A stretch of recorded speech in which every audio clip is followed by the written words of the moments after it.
Deputy collector क्यों बनना चाहते हो? डिप्टी कलेक्टर के क्या कार्य होते हैं? क्या वो शांति व्यवस्था बनाने में भी जिलाधीश को सहायता करता है क्या?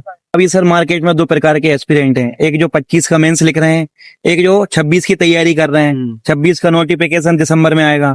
सर मैंने 2019 में पहला अटेम्प्ट दिया, उससे लेके अभी तक 2024 तक मैंने 6 इंटरव्यू, 6 मेंस, 6 प्रीलिम्स। सर मेरी एक ही कमजोरी थी, मेरा लगातार 6 इंटरव्यू आए लेकिन एक बड़ा सिलेक्शन नहीं हुआ।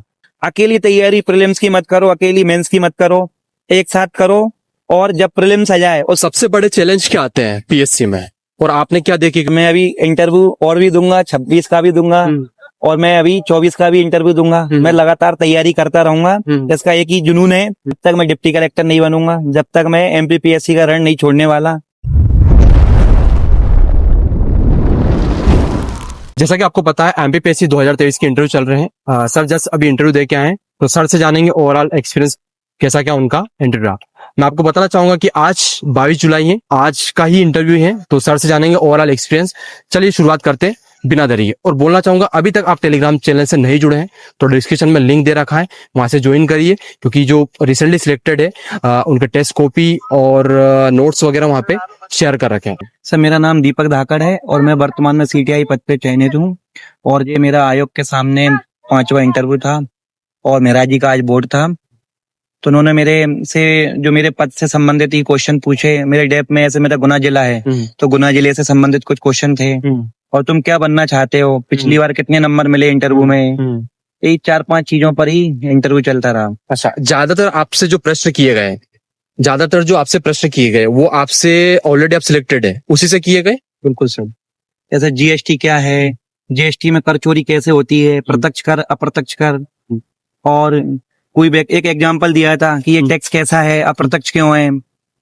और ऐसे एक दो एग्जांपल न्यूज़पेपर की दी थी कि ये कोई छोटा व्यापारी है जो यूपीआई के माध्यम से ट्रांजैक्शन करता था, उस पर 27 लाख का सरकार ने टैक्स लगाया। अच्छा, कोई एसी खरीदेंगे तो इसमें मैं टैक्स चोरी कैसे कर सकता हूँ, कैसे पकड़ोगे आप। ऐसे क्वेश्चन चलते रहे बस। लगभग कितने मिनट तक चला आपका? 10-15 मिनट सर। 10-15 मिनट। हो सकता थोड़ा सा आप लोग कॉम्प्रोमाइज करिए, क्योंकि माइक जो है शायद बारिश की वजह से, अभी बारिश भी हो रही है, आप पीछे देख सकते हो, तेज हो रही है, आपको दिखेगा नहीं, कम दिख रही होगी, लेकिन बारिश की वजह से मेरा जो माइक है पता नहीं कुछ काम नहीं कर रहा है, तो मैंने फोन लगा रखा है, तो इसी से अभी जो है वॉइस रिकॉर्ड हो रही है। ठीक है, तो आप थोड़ा सा कॉम्प्रोमाइज करिएगा, या फिर ईयरफोन लगा के आप सुन सकते हो, है ना। हम डिटेल से बात करने वाले हैं सर से प्री और मेंस के बारे में।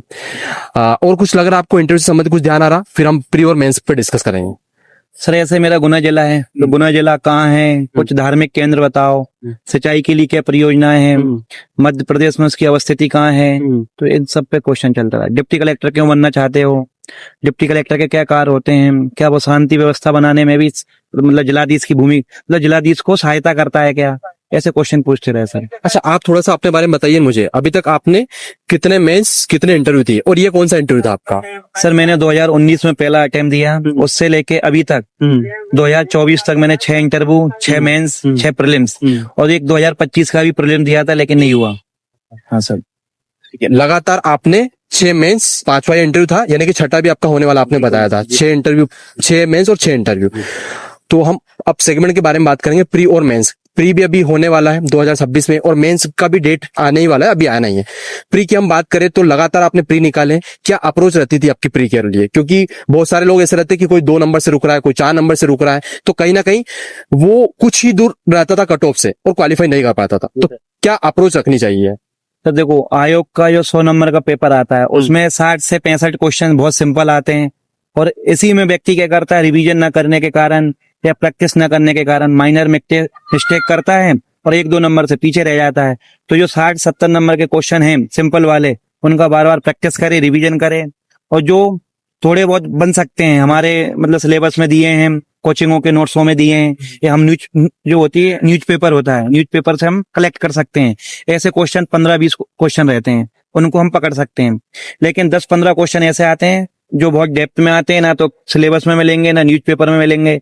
उनकी तैयारी करने से बचें, बल्कि जो 60 और 70% क्वेश्चन सिंपल हैं, 10-20% इनको हम बना सकते हैं आसानी से, इनकी तैयारी करें। अच्छा, प्री का देखा जाए तो एवरेज स्कोर क्या रहता था सभी प्री में आपका? मेरा ऐसे 83, 84, 85, 86, ऐसे मैंने 4 बार 83 से ऊपर नंबर अब आए पिछली बार से 78, 74 दो बार ऐसे नंबर रहे हैं। अभी हम मेंस के बारे में बात करेंगे भैया से, क्योंकि इन्होंने लगातार, मैंने जैसा कि बताया कि 6 मेंस दे चुके हैं, तो काफी कुछ एक्सपीरियंस है। कोशिश करेंगे जितना भी आपकी हेल्प हो पाए वो मेरे द्वारा की जाएगी और भैया के द्वारा भी की जाएगी। देख सकते हैं आप पीछे बारिश हो रही है।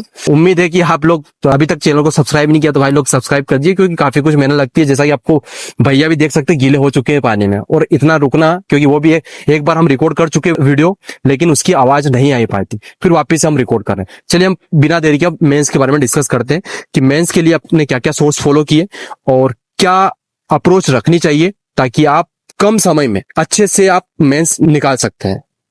अभी सर मार्केट में दो प्रकार के एस्पिरेंट हैं, एक जो 25 का मेंस लिख रहे हैं, एक जो 26 की तैयारी कर रहे हैं। 26 का नोटिफिकेशन दिसंबर में आएगा, उससे पहले वो मेंस की तैयारी कर रहे हैं, और 25 वाले सितंबर अक्टूबर माह में जो मेंस का होने वाला है उसकी तैयारी कर रहे हैं। सबसे पहले मैं 25 वाले एस्पिरेंट को बताना चाहूंगा कि ऐसे एमपीपीएससी का जो सिलेबस है उसमें 1 से लेकर 4 पेपर हैं, उसमें पार्ट ए और बी है। तो 1 से लेकर 4 पेपर के पार्ट बी पर बहुत अच्छे से कमांड बनाए, क्योंकि हिस्ट्री से ज्यादा सिंपल ज्योग्राफी पेपर आता है, और सभी से ज्यादा सिंपल अपन सोचते हैं कि सोशियोलॉजी का पेपर आएगा। लेकिन पिछली बार उन्होंने कुछ कथन पूछे कि जॉन स्टुअर्ट मिल ने क्या बोला सोशियोलॉजी को, हरकोविट्स ने क्या बताया संस्कृति की परिभाषा। तो ऐसे क्वेश्चनों को आपको अलग से मेहनत करके तैयार करना पड़ेगी। तो सोशियोलॉजी, इकोनॉमिक्स, उद्यमिता, साइंस एंड टेक और ज्योग्राफी, इन 5 सब्जेक्टों को आप बहुत अच्छे से कमांड बनाएं। हिंदी की रोज प्रैक्टिस करें और निबंध हर सप्ताह में एक निबंध लिखते रहें और एक प्रतिवेदन लिखते रहें। डेली का क्या तरीका रहता था आपका आंसर राइटिंग करने वगैरह का? डेट आ जाती मेंस की कि इतने टाइम बाद मेंस होना चाहिए, क्या स्ट्रेटजी फॉलो करते थे आप? सर सबसे पहले जो हमारे नोट्स हैं, शॉर्ट नोट्स, उनमें कहाँ पे कमियां हैं उनको सुधारते थे और उनका रिवीजन करते थे और टेस्ट सीरीज देने जाते थे। मैं 1 या 2 टेस्ट सीरीज अलग अलग कोचिंग में लगाता था, उससे 2 स्तरों पे मूल्यांकन होता था। मैं बिना पढ़े लिखता था। और मेरे जो सबसे कमजोर सब्जेक्ट हैं, ऐसे साइंस है, हिंदी है, इनको मैं मतलब रूम पे स्ट्रेटजी के साथ पढ़ता रहता था कि आयोग ने कौन से क्वेश्चन पूछे, कौन से पूछ सकता है, उनको मैं सिलेबस और पीवाईक्यू के अनुमान लगा के निकालता था। और ऐसे क्वेश्चन अधिकांश में अनुमान लगा के आयोग में लिख के आता था। और सर मेरी एक ही कमजोरी थी, मेरा लगातार 6 इंटरव्यू आए लेकिन एक बड़ा सिलेक्शन नहीं हुआ, क्योंकि मेरी स्पीड बहुत कमजोर है और मैंने अपने समय का सदुपयोग खुद को न करते हुए दूसरों को पढ़ाने में किया। तो इसलिए सबसे ज्यादा एस्पिरेंट को अपने समय का सदुपयोग करना चाहिए। कुछ संरचनात्मक कमियां होती हैं, जैसे राइटिंग है, स्पीड है, फॉर्मेटिंग है, इनको बहुत सुधारें। चौथे नंबर पे शॉर्ट नोट्स बनाए, उनका रिवीजन करे, बार बार टेस्ट सीरीज को मतलब सिंसियरली देने जाए, और टेस्ट सीरीज में जो कमियां हैं उनको सुधार लें, क्योंकि आयोग में जाके वही कमियां आप दोबारा दोहराओगे अगर नहीं सुधारोगे तो।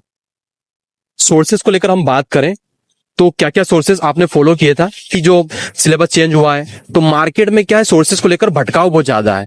इसका फॉलो कर लो, इसका पढ़ लो, इसका अच्छा, ये बेस्ट है, वो बेस्ट, किसी टॉपर ने बोल दिया है, फिर किसी ने बोल दिया कि ये अच्छा नहीं, ये बुरा है। आपके हिसाब से अगर किसी को चूज करना हो कि हमारे लिए बेस्ट कंटेंट, बेस्ट सोर्स रहेगा, तो कैसे फॉलो करना चाहिए? तो सर मार्केट में 2 प्रकार के नोट्स हैं, एक टाइप वाले, एक हैंड रिटन वाले। तो हैंड रिटन किसी को पसंद आते हैं तो वो सारांश है, एक विवांश है, उन दोनों सीरीजों कोचिंगों के नोट्स पढ़ सकता है। कुछ प्रिंटेड नोट्स हैं निर्माण के, आकार के, चैंपियन स्क्वायर के, सिविल जॉब के।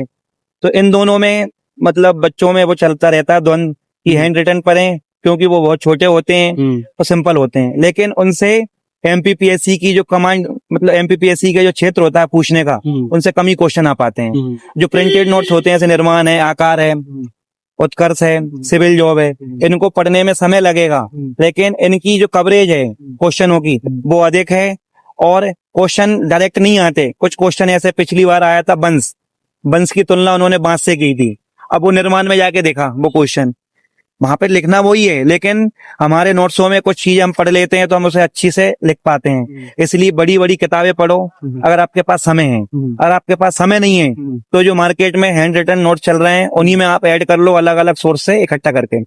लगभग 3 से 4 महीने बचे प्रीलिम्स को आने में, अभी क्या स्ट्रेटजी होगी अगर आप देते हैं प्री? तो वो सर प्री और मेंस के दोनों प्रकार के क्वेश्चन आयोग पूछता है, किसमें प्रीलिम्स में भी। ऐसे एमपी ज्योग्राफी के संदर्भ में वो मेंस वाली अप्रोच वाले क्वेश्चन पूछेगा, तो इससे अच्छा है एस्पिरेंट प्रीलिम्स से पहले एमपी से संबंधित जो भी मेंस के टॉपिक हैं, ऐसे ज्योग्राफी है, हिस्ट्री है, रियासत है, राजवंश है, संवैधानिक व्यवस्था है, इकोनॉमिक्स का आर्थिक सर्वेक्षण वाला पार्ट है, ये व्यक्ति को प्रीलिम्स से पहले ही तैयार करना चाहिए। और है ही यही कंटेंट काम में आएगा आपको मेंस में। उस समय आपको रिवीजन करना पड़ेगा और टेस्ट सीरीज में लिखना पड़ेगा, क्योंकि एमपीपीएससी की तैयारी प्री और मेंस अलग अलग नहीं है। क्योंकि आर्थिक सर्वेक्षण हम प्रीलिम्स में भी पढ़ते हैं, मेंस में भी पढ़ते हैं। एमपी का geography, history, geography, polity, economics pre में भी पढ़ेंगे, मेंस में भी पढ़ेंगे। इससे अच्छा है कि आप प्रीलिम्स से पहले ही एमपी के संदर्भ वाले जो जितने भी सिलेबस हैं उनको डेप्थ में जाके पढ़ लो और उनका बार बार रिवीजन करते रहो। उसका प्रीलिम्स में भी फायदा मिलेगा, मेंस में भी मिलेगा। अकेली तैयारी प्रीलिम्स की मत करो, अकेली मेंस की मत करो, एक साथ करो। और जब प्रीलिम्स आ जाए उस समय केवल प्रीलिम्स की तैयारी करो। सबसे बड़े चैलेंज क्या आते हैं पीएससी में, और आपने क्या देखे, क्योंकि आपने लगातार 6 मेंस 6 इंटरव्यू, 6ठा इंटरव्यू आप देने वाले हैं, तो क्या क्या चैलेंजेस फेस करने पड़े आपको? तो सबसे ज्यादा चैलेंजेस आते हैं कि एमपीपीएससी स्टूडेंट से क्या मांगना चाहता है, कि वो एक ऐसे लोक सेवक चाहता है। तो उसकी डिमांड है कि अच्छी राइटिंग हो, अच्छी फॉर्मेटिंग हो, अच्छी स्पीड हो, और वो कम समय में, मतलब उसका समय प्रबंधन बहुत अच्छा होना चाहिए। सिलेबस भी इतना व्यापक दिया है कि उसे कम समय में कैसे तैयार करें, और 3 घंटे में आप इतने बड़े आयामों पर 2 नंबर, 7 नंबर, 10 नंबर कैसे लिखोगे। समय प्रबंधन और आयोग की क्या डिमांड है, इन दोनों पर एस्पिरेंट को तैयारी करना चाहिए। अच्छा, आप कुछ गलतियां बताएंगे आपकी कि लगातार आपको इतना समय लगा इस प्रिपरेशन में? क्योंकि अगर आप गलतियां बताएंगे तो हो सकता है कि जो भी व्यूअर्स देख रहे हैं उनको इतना टाइम ना लगे, क्योंकि आपको काफी सारा एक्सपीरियंस, इतने लगातार मेंस देना, इतने इंटरव्यू देना, तो कुछ ऐसी कमियां बताइए जो आपको नहीं करना थी और जो कर रहे हैं तैयारी वो ना करें। तो सर, सबसे पहले तो मैं टेस्ट सीरीज के जो पहले दूसरे पेपर है और चौथा पेपर है उसको बहुत सीरियसली पढ़ा, और कई टेस्ट मैंने उसके दिए। लेकिन मैंने थर्ड पेपर और हिंदी के पेपर को बहुत अपेक्षा की, तो उनमें दोनों में मेरे नंबर कम आते थे। तो मैं स्टूडेंट से बोलूंगा कि सभी 5-6 की 6 पेपरों को आप समान समय दें। जिसमें सबसे ज्यादा कमजोर हो सबसे पहले उसे समय दें, अतिरिक्त समय दें। और जो सिंपल मतलब टॉपिक वाले हैं, आपको अच्छे से आते हैं, उन्हें कम समय दें। उनको बिना रिवीजन के लिखते रहें टेस्ट सीरीज के माध्यम से। तो एक आप ये अपना सकते हो, जो मेरी कमी थी वो मैं ऐसे दूर करता। और एक है सर, आपकी स्पीड अच्छी नहीं है तो स्पीड सुधार लें, क्योंकि पूरा पेपर अटेंड नहीं करोगे तो आपका जो मूल्यांकन है वो 100, 200, 300 नंबर से कम होगा। ऐसे में हर बार है ना 150 से 200 नंबर का सब्जेक्ट का छोड़ के आता था एग्जाम में। तो मेरे 1200-1300 नंबर में से ही मूल्यांकन होगा, तो मेरे नंबर कम आएंगे। क्योंकि अपना आयोग 50 से 55% मार्किंग करता है, तो आप 200-300 नंबर का छोड़ के आओगे तो आपका कहाँ से सिलेक्शन होगा। मैं अभी इंटरव्यू और भी दूंगा, 26 का भी दूंगा, और मैं अभी 24 का भी इंटरव्यू दूंगा। मैं लगातार तैयारी करता रहूंगा। इसका एक ही जुनून है कि मुझे पढ़ने में बहुत मजा आता है, पढ़ने में बहुत मजा आता है, पढ़ाने में बहुत मजा आता है। जब तक मैं डिप्टी कलेक्टर नहीं बनूंगा, जब तक मैं एमपीपीएससी का रण नहीं छोड़ने वाला। और क्योंकि एमपीपीएससी का जो सिलेबस है आपको history, geography, polity, economics, sociology, समाज के सभी आयामों पर सोचने वाला व्यक्ति बना देता है, अच्छा इंसान बना देता है। इसलिए मुझे एमपीपीएससी के सिलेबस से ज्यादा लगाव है, ना कि पद से। मेरे पास जो छोटा पद है उससे भी मैं बहुत खुश हूँ, लेकिन मुझे आयोग का जो सिलेबस है इसमें आपको उद्यमिता दी है, सोशियोलॉजी का है, इकोनॉमिक्स है, इनसे मुझे बहुत लगाव है। तो मैं सीखने के उद्देश्य से लगातार तैयारी कर रहा हूँ, ना कि सिलेक्शन लेने के उद्देश्य से। चलिए सर, बहुत बहुत धन्यवाद, बेस्ट विशेष। और कोई सुझाव हुआ आपका? नहीं सर, बस आप ऐसे ही मतलब स्टूडेंटों के लिए ऐसे ही प्रयास करते रहें। क्योंकि आपने जो टेलीग्राम बनाया उसमें डिप्टी कलेक्टर सानू चौधरी की अच्छी कॉपी डली है, कई और भी टॉपर हैं, और आप कई टॉपरों के ऐसे पॉडकास्ट लेके आते हैं। और इंटरव्यू के दौरान देखो, आप इतनी बारिश में इतना संघर्ष करके है ना जो तैयारी कर रहे हैं इंटरव्यू की, उनके लिए आप एक सोर्स मतलब इन्फॉर्मेशन का सोर्स या तरीका बता रहे हो, उसके लिए सर हम सलाम करते हैं पूरे एस्पिरेंट जगत। नहीं, बहुत बहुत धन्यवाद सर, क्योंकि आपने भी इतना टाइम दिया और आप भी भीगे हैं मेरे साथ में, तो कहीं ना कहीं आपका भी डेडिकेशन वही दिखता है कि लगातार आप भी लगे हुए हैं। और उम्मीद है, शुभकामनाएं कि आपका फाइनल इस बार डिप्टी कलेक्टर की पोस्ट पे सिलेक्शन हो। धन्यवाद सर।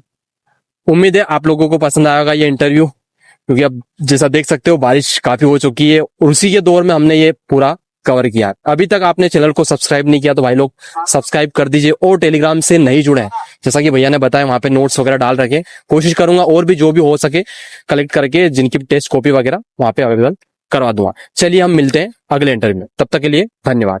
दोस्त स्किप मत करो, काम की चीज बता रहा हूँ आपको। अगर एमपीपीएससी का स्टडी मटेरियल चाहिए, चाहे किसी भी कोचिंग का चाहिए, चाहे प्री हो गया, मेंस हो गया, टेस्ट सीरीज हो गया, तो आपको घर बैठे जो नीचे नंबर दिया गया है इस पर आपको एक मैसेज करना है। आपकी जो भी रिक्वायरमेंट है, जो भी नोट्स चाहिए वो मैसेज करिए, आपको घर बैठे बिल्कुल रीजनेबल प्राइस में आपको नोट्स मिल जाएगा। आपको कहीं परेशान होने की जरूरत नहीं है, किसी जीरोक्स वाले से कांटेक्ट करने की आवश्यकता नहीं है। मैं प्रॉमिस करता हूं कि आपको घर बैठे जो भी डिमांड है आपकी सब कुछ आपको नोट्स में मिल जाएगा। देर किस बात की, नीचे जो नंबर दिया गया इस पे आप एक मैसेज करिए।